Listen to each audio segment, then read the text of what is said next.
untuk semua tim Indonesia yang masih belum bisa mendapatkan placement terbaik di game terakhir, termasuk GD yang tidak membawa poin elimination sama sekali. Ya, kita melihat juga di mana NFT mereka mendapatkan 6 elimination, walaupun kalau kita lihat ya di hari ini NFT placementnya memang tidak terlalu baik, tidak sampai ke late game. Tadi sempat sampai late game, tapi yang kali ini nggak late game banget, tapi elimination selalu dapat. Itu. Ini yang menjadi sesuatu yang positif dari NFT, setidaknya dapat elimination terus-terusan, dapat poin terus-terusan, akhirnya poinnya nambah terus. Setidaknya masih ada positive vibes-nya lah ya. Sama kayak di live chat. Walaupun banyak provokator, banyak yang hina segala macam, tapi masih banyak positive vibes yang diberikan di live chat. Jadi gue apresiasi banget untuk teman-teman yang selalu memberikan positive vibes-nya. Mantap buat kalian semua. Ya. Oke, ini dia eliminasi dan juga damage yang sudah dikumpulkan dan diberikan oleh ke-16 tim yang bertanding, di mana ada Xavier yang paling tinggi 3.297 damage dan juga 17 elimination. Berikutnya kayaknya agak stabil semua. Secengan semua rata-rata, Vorival seceng, NFT seceng, BTR secengan, Vest Clan juga secengan, Mega lagi lah. MS Konburi dan juga RRQ juga secengan ya. Jadi rata-rata memang membuat atau memberikan damage dengan begitu banyak lah.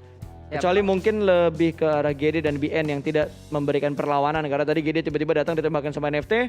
Terus BN yang tiba-tiba tabrak dihajar juga sama Onyx. Ya, itu yang terjadi tadi di match terakhir kita di hari ini. Forever memang yang paling dekat dengan Xavier, tapi jaraknya cukup jauh karena dengan statistik ini saja kita bisa melihat bagaimana Xavier dengan circle-nya tadi menguntungkan mereka, membuat mereka sangat nyaman dan membuat mereka sangat mendominasi untuk terus-terusan memberikan damage demi damage ke arah lawan-lawannya. 3.297 menjadi bukti bahwa memang Xavier memberikan banyak sekali knock ke arah lawan-lawannya, walaupun akhirnya 17 yang bisa dikonfirm. Ada juga yang tadi di revive berulang kali, jaraknya kan jauh tuh. Betul. Dari compoundnya Xavier ke arah bukitnya. Betul ya, intinya sudah memperjuangkan dan memberikan yang terbaik juga lah untuk semua tim, terlepas itu tim Indonesia ataupun tim-tim dari regional lain kuy. Ya, itu yang sudah dilakukan oleh semua tim.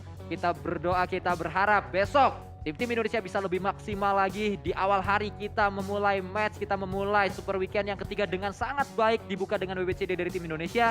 Kita juga melihat di mana tim-tim lain kembali mendapatkan sebuah momentum-momentum, dan ternyata tim Summary di hari ini masih dari EVOS Reborn menjadi tim, harusnya ini tim Summary kayak gini tuh tim yang terbaik. Betul, EVOS dan EVOS untuk total elimination, total damage, average survival time-nya, vehicle usage rate-nya, semuanya diamankan oleh EVOS dan EVOS Reborn. EVOS Reborn menunjukkan permainan yang sangat luar biasa, walaupun hari ini di tapi emang yang ketiga, hari yang pertama nggak semeledak saat EVOS Reborn bermain di Super Weekend yang kedua, tapi konsisten. Ya, itu yang mau gue bahas gitu. EVOS nih bisa dibilang tim yang gahar banget dari segi elimination. Tanpa disadarin ya. Karena mereka juga mendapatkan 100 elimination pertama. Tim yang pertama mendapatkan 100 elimination di Super Weekend. Itu EVOS Reborn. Ini menunjukkan bahwa firepower mereka itu bukan melemah. Cuma harinya mereka aja yang kadang-kadang datang, kadang-kadang enggak. Nggak terkesan kayak belum menunjukkan yang terbaik. Tapi kalau diperhatikan juga eliminationnya banyak. Gimana ngomongnya ya? Itu dia. Memang kita melihat EVOS ini seperti Face Clan. Oh, gue tahu. Apa tuh? Antara ada dan tiada. Waduh, bagus. Tapi berasa. Waduh. Kayak dia. Waduh, Ilan Irang baru ngerasa. Tak bisa dimiliki, tapi ku dapat perhatiannya.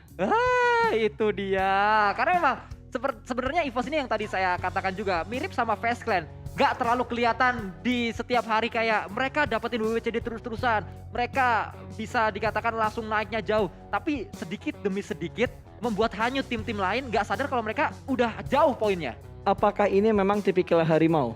Harimau kan kalau mau berburu gitu, menghilangkan hawanya dia.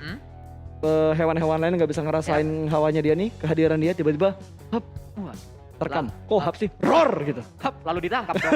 Nyamuk dong.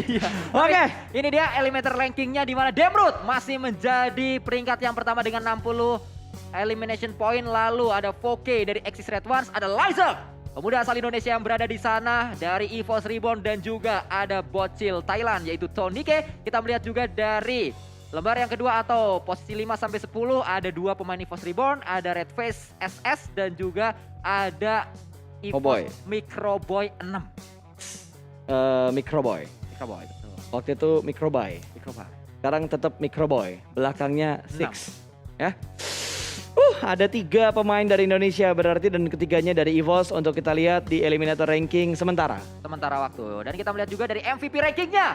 Ternyata Demrut digeser oleh bocil Thailand. Separuh Jerman, Tony-K.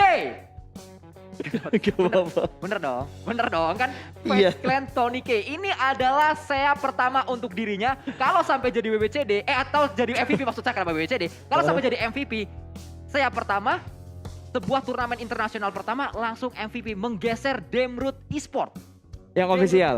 Ya official. Yang official. Official memang. Kalau yang nggak official memang beberapa kali dia sempat bermain di turnamen-turnamen internasional. Tapi yang Betul. official karena memang dari peraturan umurnya dia baru bisa bermain sekarang. Ya, dan ini adalah urutan MVP ranking yang lainnya di mana ada Microboy, ada KF juga, lalu ada Luxi dan juga Redface. Begitu ini ya. Begitu mendominasi juga ternyata pemain-pemain dari Indonesia dan juga pemain dari EVOS tentunya. Di mana ada 3 wakil dari EVOS kali ini yang masuk, Microboy, KF dan juga Redface. Sama halnya seperti di Terminatornya tadi. Ada 3 pemain dari EVOS yang masuk untuk di top 10 sementara. Ya itu dia yang terjadi untuk match demi match yang sudah dimainkan dari Super Weekend yang sudah dimainkan juga. Kita sudah berada di match yang kelima, sudah selesai di hari ini. Dan hasilnya memang masih banyak pemuda-pemuda Indonesia yang sangat membanggakan sekali berada di jajaran MVP ranking. Menandakan memang pemuda dari Indonesia sangat bisa berbicara di kancah SEA untuk PUBG Mobile. Betul sekali. Kita tinggal melihat update yang berikutnya adalah leaderboard untuk Super Weekend yang ketiga. Belum digabung dengan Super Weekend sebelumnya, tapi inilah dia update dari Super Weekend yang ketiga. Bigetron masih ada di posisi puncak, namun kali ini dibalap lagi di bawahnya. Ada DX yang tiba-tiba naik ke atas, Face Clan masih stay, MS Konburi masih stay, BN sudah mulai tergeser, Onyx tergeser, Forivals tergeser, dan EVOS kembali lagi menuju ke bagian halaman pertama. Dan 5 top 5-nya ini, ya 5-5-nya mendapatkan WWCD. Ya, Biasanya kan ada satu yang nyelip yang bermain stabil gitu. Tapi ini benar-benar WWCD-nya semuanya ada di top 5.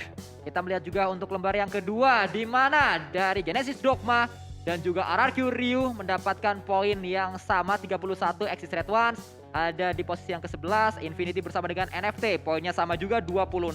Lalu ada Eagle Esport, ada Vampire dan juga ada Geek Fam yang baru mengumpulkan 10 poin saja. Betul sekali. Eagle Esport 15 dan Vampire-nya 14. Jaraknya tidak terlalu jauh ternyata, dan sebentar lagi kita bakal melihat harusnya untuk overall leaderboard dari keseluruhan poin Super Weekend yang sudah dimainkan oleh tim-tim yang berkesempatan bermain di Super Weekend. Karena hanya ada satu tim yang belum mencicipi Super Weekend, yaitu V-Gaming. Ya, V-Gaming sulit sekali mereka dari teman-temannya Lamborghini, Porsche dan juga yang lainnya saat ini sudah berpisah. Dan ternyata Tua bersama dengan V-Gaming belum bisa mencicipi Super Weekend. Mereka hanya bermain di weekday saja di 2 hari, Selasa dan juga Rabu. Dan kita melihat ini dia nanti seperti apa dari overall leaderboardnya. Karena harusnya NFT masih belum bisa membalap Onyx. Onyx tadi berada di posisi awal di lembar yang pertama, tapi NFT berada di lembar yang kedua. Wow, dan sekarang Forivals memiliki poin yang tadi pernah dimiliki oleh EVOS.